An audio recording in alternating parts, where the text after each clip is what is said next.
नमस्कार मित्रांनो, स्वागत आहे परत एकदा तुमच्या आवडत्या चॅनल हॅलो टीचरमध्ये।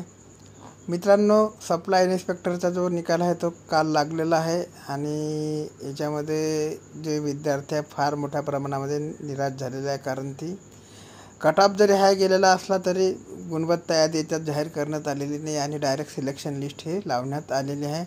तर ॲडव्हर्टाइजमेंटमध्ये दिलेलं होती की अगोदर गुणवत्ता यादी लावण्यात येईल, नंतर जे आहे ते सिलेक्शन लिस्ट लावण्यात येईल, परंतु तशा प्रकारची कसली वागणूक याच्यामध्ये आपल्याला IBPS कंपनीची दिसत नाही।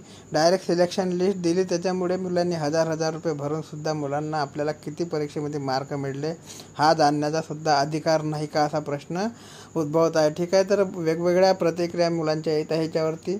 तर मित्रांनो, हा निकाल अगोदर बघण्याअगोदर तुम्हाला मी काही मुलांच्या प्रतिक्रिया दाखवत आहे की त्यांनी नेमकं काय या परीक्षेच्या संदर्भात या निकालाच्या संदर्भात म्हटलेलं आहे। ठीक आहे, चला बघूया मुलांच्या ज्या निराशाजनक प्रतिक्रिया आहेत त्या बघूया अगोदर, कारण की एवढ्या वर्षानुवर्ष अभ्यास केल्यानंतर सुद्धा जर तुम्हाला परीक्षेमध्ये किती गुण मिळत आहे ते सुद्धा बघता येत नसेल तर एवढा परीक्षेचा फायदा काय आणि एवढा कट ऑफ हाय कसा का जाऊ शकतो एवढा हार्ड परीक्षेचा, हा सुद्धा एक मोठा प्रश्न आहे। ठीक आहे, तर चला बघूया अगोदर मुलांच्या प्रतिक्रिया, नंतर निकालाकडे आपण लक्ष देऊया। ठीक आहे, चला बघूया।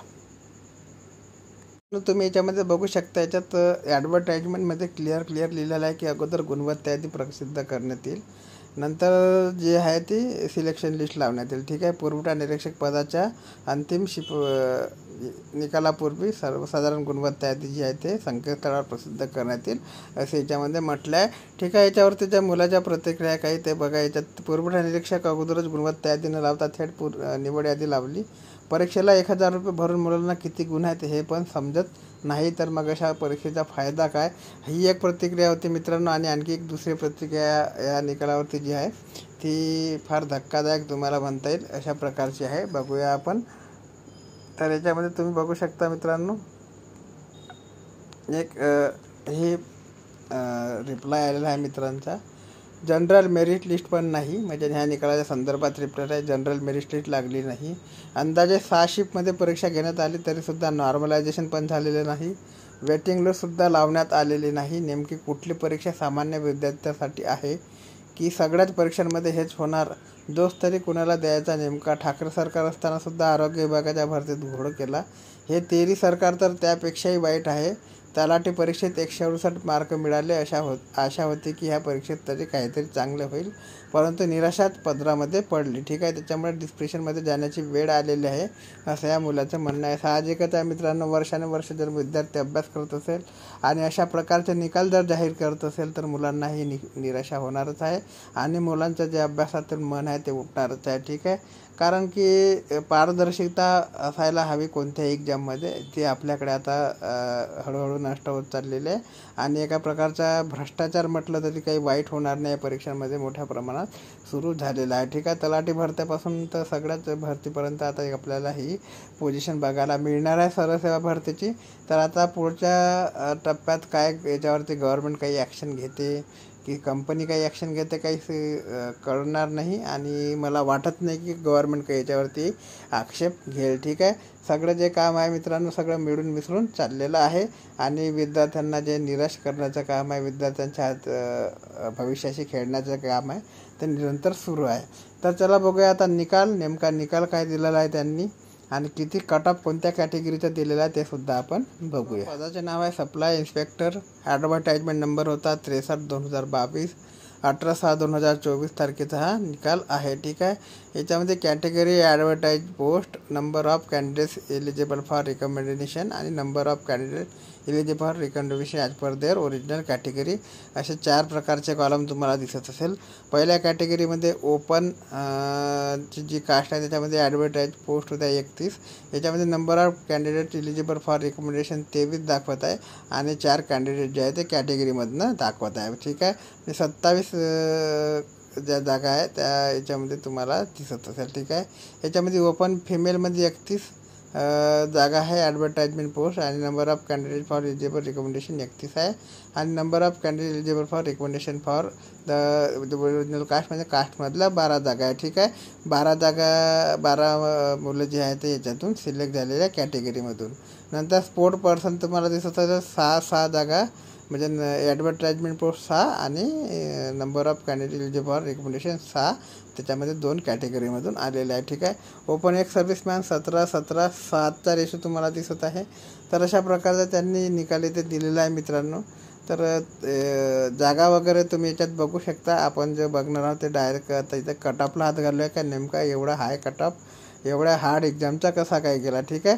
तर याच्यामध्ये तुम्ही बघू शकता मित्रांनो, NTD ॲडव्हर्टाइजमेंट पोस्ट 6 होत्या. नंबर ऑफ कॅन्डिडेट ज्यामध्ये तुम्हाला 6 दिसत असेल आणि ओरिजिनल कॅटेगरीमधनं 8 दिसत असेल. ठीक आहे. तर 2 फिमेल कॅन्डिडेट याच्यामध्ये तुम्हाला बघायला मिळणार आहे. ठीक आहे. हे सगळं होत असताना आता आपण याच्यामध्ये जे नेमकं कट ऑफ एवढा हाय जाण्याचे कारण काय आणि एवढा कट ऑफ एवढ्या हार्ड एक्झामचा पेपर हार्ड होता मित्रांनो. एवढा इझी पेपर नव्हता की तुम्ही त्याच्यामध्ये 200पैकी 186 मार्क 190 मार्क किंवा 200 मार्क घ्याल. 1-2 विद्यार्थी घेऊही शकतात, परंतु हा जो कट ऑफ आहे 186पासून सुरू झालेला आहे. तुम्ही याच्यामध्ये बघू शकता मित्रांनो, सिरियल नंबर 1 रोल नंबर सहित तुम्हाला कट ऑफ दिलेला, कट ऑफ म्हणता येईल की त्याला सिलेक्शन दिलेली आहे त्यांनी. त्याच्यामध्ये डिव्हिजनसुद्धा त्यांनी अलॉटेड केलेलं आहे. ठीक आहे. याच्यामध्ये पहिल्या नंबरला जो कॅन्डिडेट मित्रांनो तुषार मानकर OBC कॅटेगरीमधनं 186 मार्क त्याला आहे आणि अमरावती डिव्हिजन त्यांना देण्यात आलेलं आहे. तर अशा प्रकारचे हे तुम्हाला इथे सिलेक्शन लिस्ट बघायला मिळणार आहे. ठीक आहे. तर याच्यामध्ये तुम्ही बघू शकता मित्रांनो 186पासून जे सुरू झालेले आहे मार्क, तर 180च्या घरामध्ये आहे. याच्यानंतर आता दुसरं जर लिस्ट बघितली आपण त्याच्यामध्ये तुम्ही बघू शकता, तर अशा प्रकारचे जे कट ऑफ हाय मोठ्या प्रमाणात त्या पुरवठा निरीक्षकता गेलेला आहे. ठीक आहे. तर कट ऑफ जर बघायचा झाला मित्रांनो, तर अगोदर कट ऑफला आपण हात घालूया. तर सप्लाय इन्स्पेक्टरकरता एवढा हाय कट ऑफ जाईल असे कोणालाही वाटले नव्हते आणि पेपरची लेवल खरंच हार्ड होती मित्रांनो. एवढी इझी लेवल नव्हती की तुम्ही याच्यामध्ये एवढा स्कोअर करू शकता. ठीक आहे. तर बरं स्कोअर केला असेल तरी कोणाला किती मार्क आहे हे सुद्धा दाखवायला पाहिजे होते, परंतु दाखवण्यात आलेले नाही. ठीक आहे. तर आता याच्यात नेमका कट ऑफ किती गेला आता एवढ्या कॅन्डिडेटला आपण हात घालणार नाही. म्हणजे मुलांची सुद्धा याच्यामागे मेहनत आहे आणि प्रत्येक मुलांनी मेहनत आपल्या परीने केलेलीच असणार आहे. त्याच्यामुळे आपल्याला जे दोष आहे ते मुलांना द्यायचा नाही, जो दोष आहे तो परीक्षा घेणारी कंपनी आणि गव्हर्नमेंटचा आहे. ठीक आहे. तर याच्यामध्ये आता तुम्ही बघू शकता मित्रांनो, एक सर्व्हिसमॅनचा सुद्धा जो कट ऑफ EWSचा सुद्धा कट ऑफ तुम्हाला दिसत असेल तर सुद्धा हाय दिसत असेल. ठीक आहे. आता यांचं काय म्हणणं आहे ते बघूया. याच्यामध्ये टिप दिलेली आहे. तर काय टिप दिलेली आहे, तर प्रस्तुत परीक्षेच्या निकाला आधारे उमेदवारांच्या शिफारशी त्यांनी प्रस्तुत परीक्षेच्या अर्जात नमूद केलेल्या दाव्याच्या अनुषंगाने आणि त्यांची पात्रता नियुक्तीपूर्वी विभागीय आयुक्त स्तरावर मूळ प्रमाणपत्रावर तपासण्याच्या अटी अधीन राहून केल्या जात आहेत. सदर तपासणीत उमेदवारांनी आवेदनपत्रात दिलेली माहिती खोटी अथवा चुकीची आढळून आल्यास अथवा आवेदनपत्रातील दाव्यानुसार आवश्यक प्रमाणपत्राची पूर्तता न केल्यास अधिसूचनेतील तरतुदीनुसार दावे तपासताना किंवा अन्य कारणामुळे अपात्र ठरणाऱ्या संबंधित उमेदवारांची शिफारस कोणत्याही टप्प्यावर रद्द करण्यात येईल. ठीक आहे. कोणत्याही प्रकारच्या आरक्षणाचा लाभ घेण्याकरिता सामाजिक अथवा समांतर अथवा सोयी सवलतीचा दावा करणाऱ्या उमेदवारांकडे संबंधित कायदा नियम आदेशानुसार विहित नमुन्यातील प्रस्तुत जाहिरातीतील अनुसरून अर्ज स्वीकारण्यासाठी विहित केलेल्या दिनांकापूर्वी वैध प्रमाणपत्र उपलब्ध करणे आवश्यक आहे. प्राधान्यक्रम शासन निर्णय क्रमांक जो राहणार आहे त्याच्यानुसार जो प्राधान्यक्रम राहणार आहे दिनांक 4 मे 2022 मधील मुद्दा क्रमांक 9 नुसार समान गुणप्राप्त उमेदवारांच्या बाबत प्राधान्यक्रम ठरवण्यात येणार आहे. जात प्रमाणपत्र आरक्षित मागास प्रवर्गाचा दावा करणाऱ्या उमेदवारांना त्या संदर्भात सक्षम प्राधिकारी यांनी दिलेले जात प्रमाणपत्र कास्ट सर्टिफिकेट सादर करणे आवश्यक राहतील. समांतर आरक्षण तर 5.1 प्रस्तुत निकाल समांतर आरक्षण संदर्भातील दिनांक 25 जानेवारी 2024 रोजीच्या शासन परिपत्रकातील तरतुदी विचारात घेऊन प्रसिद्ध करण्यात येत आहे. 5.2 प्रस्तुत निकाल समांतर आरक्षणाच्या मुद्द्यासंदर्भात तसेच अन्य मुद्द्यासंदर्भात विविध मान्य न्यायाधिकरण दाखल करण्यात आलेल्या न्यायिक प्रकरणातील अंतिम न्यायनिर्णयाच्या अधीन राहून जाहिरात करण्यात आलेली आहे. महिला आरक्षण 6.1 महिलांसाठी आरक्षित पदांकरता दावा करणाऱ्या उमेदवारांनी महिला आरक्षणाचा लाभ घ्यायचा असल्यास त्यांनी अर्जामध्ये न चुकता महाराष्ट्राच्या आदिवासी म्हणजे डोमिसाईल असल्याबाबतचे प्रमाणपत्र सादर करणे गरजेचे आहे. शासन निर्णय महिला बालविकास विभाग क्रमांक जो दिला आहे त्यांनी, त्याच्यामध्ये दिलेलं आहे की 4 मे 2023 रोजी खुल्या गटातील महिलांकरता आरक्षित असलेल्या पदासाठी निवडीकरता नॉन क्रिमिनल प्रमाणपत्राची अट रद्द करण्यात आली आहे. ठीक आहे, म्हणजे नॉन क्रिमिनल प्रमाणपत्र तुम्हाला लागणार नाही. ठीक आहे. आर्थिकदृष्ट्या दुर्बल घटक आरक्षण. तर आर्थिक दृष्ट्या दुर्बल घटकातील EWS उमेदवारांकरता शासन निर्णय सामान्य प्रशासन विभाग यांच्यानुसार 31 मे 2021 रोजी विहित करण्यात आलेल्या प्रमाणपत्र पडताळणीची वेळी सादर करणे आवश्यक राहणार आहे.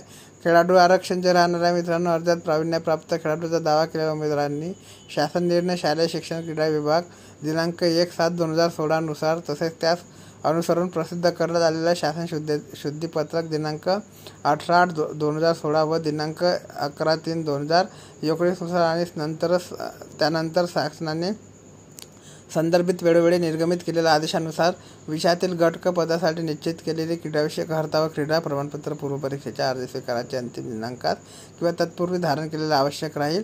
तसेच त्या संदर्भात संबंधित विभागीय क्रीडा उपसंचालकाच्या क्रीडा प्रमाणपत्र पडताळणीबाबतचा अहवाल नियुक्तीपूर्वी शासनाकडे सादर केला आवश्यक आहे. सदर क्रीडा प्रमाणपत्र पडताळणी अहवाल शासन स्तरावरून तपासूनच संबंधित उमेदवारांच्या विषयातील पदावरील नियुक्तीबाबतची कार्यवाही करण्याबाबत शासनाला कळवण्यात येईल. ठीक आहे. नंतर आहे माजी सैनिक आरक्षण. तर माजी सैनिक आरक्षणानुसार शिफारस यादीमध्ये उमेदवारांनी प्रस्तुत परीक्षेच्या अर्जात माजी सैनिक असल्याचा केलेला दावा विचारात घेऊन या उमेदवारांनी शिफारस माजी सैनिकांसाठी राखीव असलेल्या पदावर ते सैनिकी सेवेतील विहित वैध पुरेसा अनुभव धारण करतात व ते माजी सैनिकांसाठी आरक्षित असलेल्या पदासाठी पात्र आहेत आणि त्यांच्याकडे माजी सैनिकांसाठी आवश्यक असलेले सर्व मूळ प्रमाणपत्र आहेत.